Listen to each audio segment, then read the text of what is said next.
السلام عليكم ورحمة الله وبركاته. أهلا وسهلا بكم في قناتي سحر جمالك من الطبيعة. نبدأ كلامنا بالصلاة والسلام على نبينا محمد صلى الله عليه وسلم.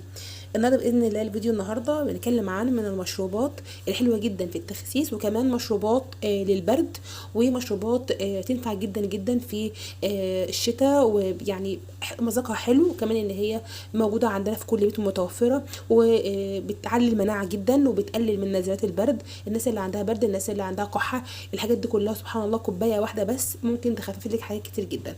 طيب ايه هو عندنا دلوقتي ده اسمه المسمار او القرنفل. معروف المسمار او القرنفل او موجود عندنا اهو حتى عند العطار.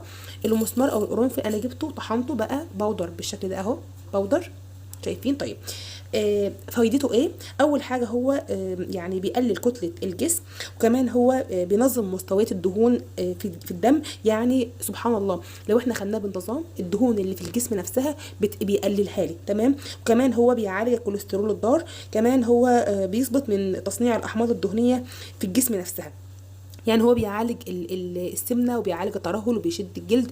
كمان هو بيعالج، قلت لكم بيعلي اهم حاجه اللي هو بيعلي المناعه، وده انا عايزاها جدا. بيعلي حاجه تعلي المناعه، بيقي من نزلات البرد، الناس اللي عندها ضيق التنفس، الناس اللي عندها الحساسيه، كل ده سبحان الله زي ما يكون دواء بالظبط. طيب باختصار جدا عشان ما اطولش عليكم، كل اللي هعمله اللي انا هجيب بصوا نص معلقه بالظبط، خلاص اهو نص معلقه منه اهو، وعلى ميه بكون غليها كويس جدا.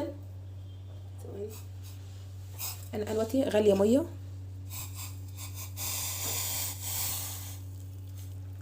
شايفين زي الشاي بالظبط كده، خلاص. وعلشان اعزز من القيمه بتاعتها، يعني انا خلاص اهو عملتها خلاص. طبعا لما اكون حاسه عندي مثلا حاسه عندك برد او عايزه تخسي للتخسيس، طبعا ريحتها تحفه جدا ومذاقها حلو جدا. طيب عشان اعزز من الوصفه بتاعتي واعلي من قيمتها، انا بحط معايا الليمون. الليمون حلو جدا، اللي هو بيحرق الدهون. معروف كمان اللي هو يعني فيه فيتامين سي وفيه فيتامينات كتير جدا، برضو بيزود معايا الحرق وبيعلي من الوصفه بتاعتي.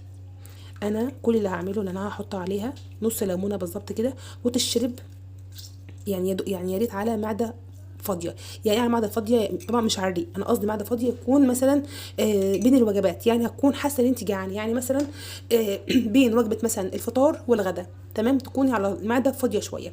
او تاخديها قبل النوم بنص ساعه او ساعه بكتير جدا. الوصفه دي او المشروب ده حلو جدا جدا، وقلت لك يعني للشتاء وللتخسيس وللمناعه. يا ريت تكون الوصفه دي عجبتكم وتكون سهله وبسيطه، ويا ريت ما تنسونيش باللايك والشير، وتشتركوا في قناتي وتفعلوا زر الجرس ليصلكم كل جديد. والسلام عليكم ورحمه الله وبركاته.